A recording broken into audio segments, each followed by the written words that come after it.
Assalamualaikum warahmatullahi wabarakatuh. Selamat datang kembali di channel aku, Lisanal Ula. Gimana kabar kalian semua, sehat? Jangan lupa untuk selalu jaga kesehatan kita ya. Apalagi kita lagi ada di musim hujan seperti ini. Usahakan selalu kalau kemana-mana bawa mantel. Jangan sampai kalian kehujanan, jangan sampai flu.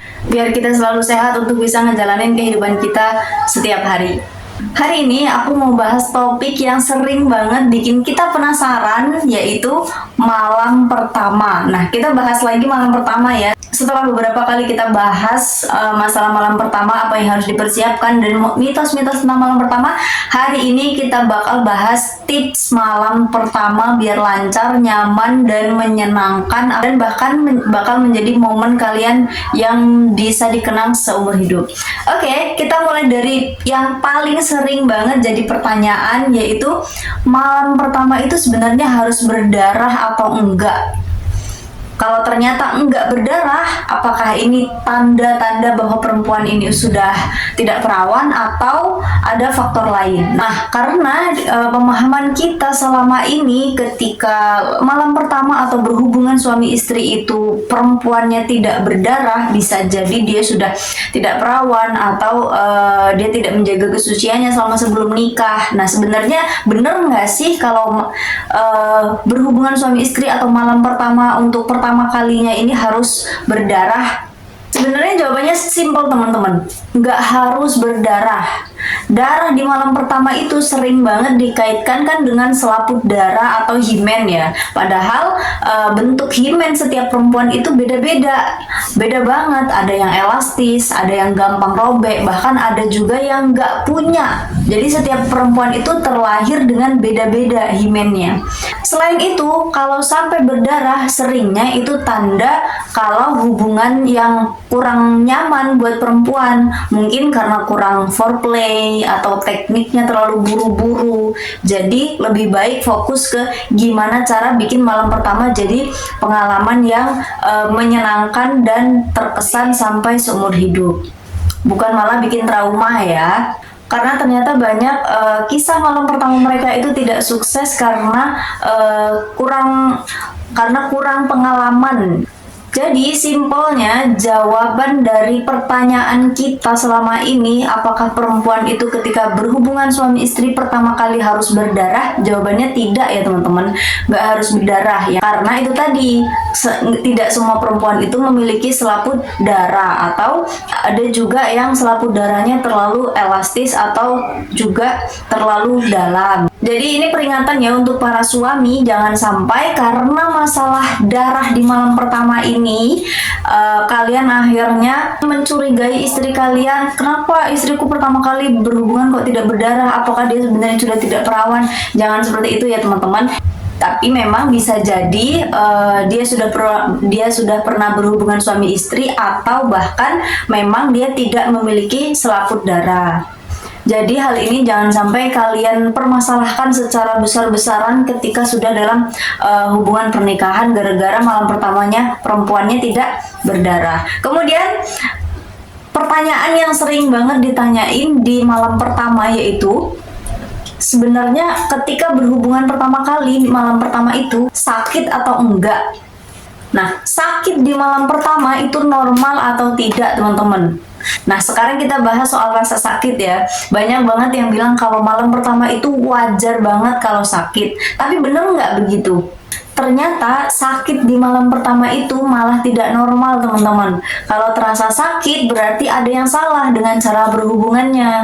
Biasanya ini terjadi karena foreplaynya kurang optimal. Apalagi kalau perempuannya belum siap secara fisik, misalnya vaginanya belum cukup lembab, penetrasi bisa terasa jadi sakit banget, bahkan bisa menyebabkan pendarahan. Nah, solusinya gimana? Jangan buru-buru.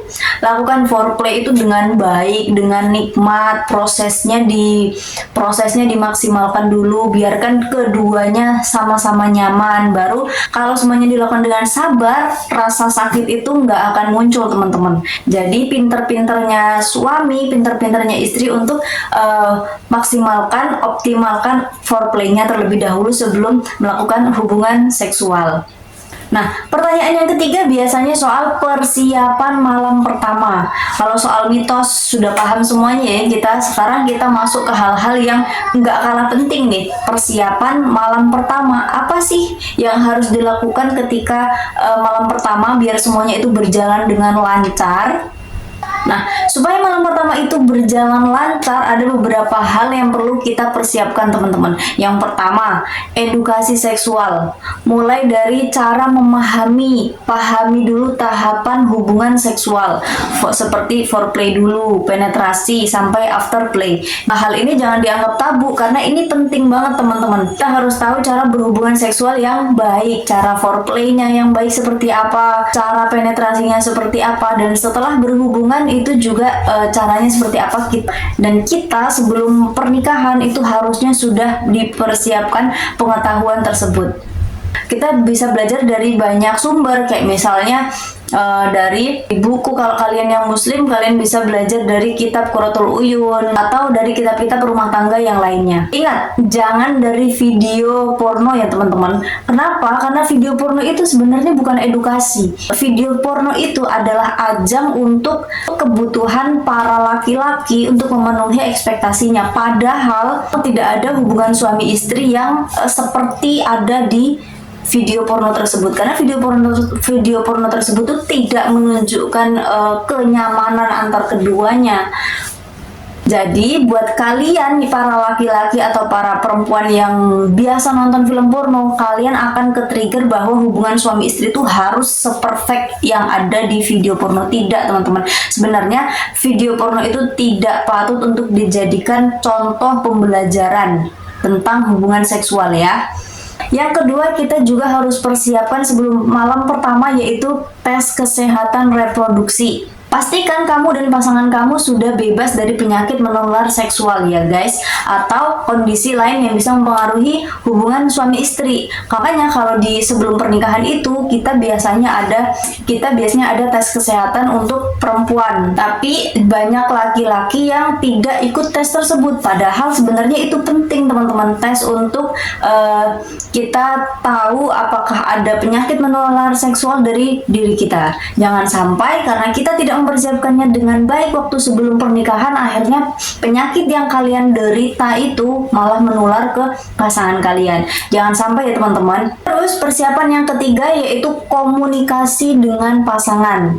Diskusikan apa yang kalian harapkan, apa yang membuat kalian nyaman, dan apa yang perlu kalian perhatikan. Ingat, komunikasi itu adalah kunci dalam rumah tangga, apalagi untuk malam pertama kalian yang akan menjadi kesan seumur hidup dalam kehidupan pernikahan kalian. Karena malam pertama itu kan bukan hanya soal fisik, tapi juga soal koneksi emosional. Jadi siapkan dengan baik semuanya sebelum malam pertama itu datang, sebelum malam pertama itu terjadi. Setelah kalian berhubungan suami istri di malam pertama, ada hal yang sering kita lupakan, yaitu afterplay. Apa sih afterplay itu? Ini satu hal yang sering banget diabaikan, padahal ini penting banget, teman-teman. Afterplay itu apa sih? Dan kenapa ini penting banget buat pasangan baru, pengantin baru? Afterplay ini adalah momen setelah berhubungan yang sering dianggap remeh. Jadi setelah kalian berhubungan suami istri, ada yang biasanya kalau laki-laki langsung tidur gitu. Sebenarnya afterplay itu penting banget buat memperkuat hubungan emosional antar pasangan. Setelah selesai, jangan buru-buru pergi ke kamar mandi, atau yang suaminya biasanya langsung tidur. Nah, sebenarnya terus apa yang harus dilakukan? Misalnya tuh, pelukan dulu, ngobrol santai, dan berikan pujian seperti "kamu luar biasa hari ini, kamu luar biasa malam ini". Nah, itu simple tapi berdampak besar, teman-teman. Jangan sampai setelah kalian berhubungan suami istri udah kelar, tidak ada obrolan, tidak ada saling memuji, tidak ada saling mengapresiasi, langsung ditinggal tidur aja, langsung ditinggal ke kamar mandi aja. Nah, karena afterplay ini selain bikin hubungan jadi lebih romantis, afterplay juga membantu kedua belah pihak, pasangan suami istri, merasa lebih dihargai dan dengan pengalaman bersama. Nah, jadi gimana teman-teman, tema hari ini sudah lebih paham ya soal mitos dan fakta malam pertama. Ingat ya, malam pertama itu bukan soal kesempurnaan, tapi soal kenyamanan dan kasih sayang. Fokus pada komunikasi, edukasi, dan saling ngertiin supaya pengalaman malam pertama itu jadi momen yang membahagiakan buat kamu dan pasangan kamu. Kalau kalian punya pertanyaan atau ide topik lain yang mau kita bahas, boleh banget langsung aja ketik di kolom komentar. Jangan lupa kalian untuk klik tombol like, komen, dan subscribe biar kalian gak ketinggalan video-video terbaru dari aku. Terima kasih sudah menonton. Assalamualaikum warahmatullahi wabarakatuh. Bye-bye.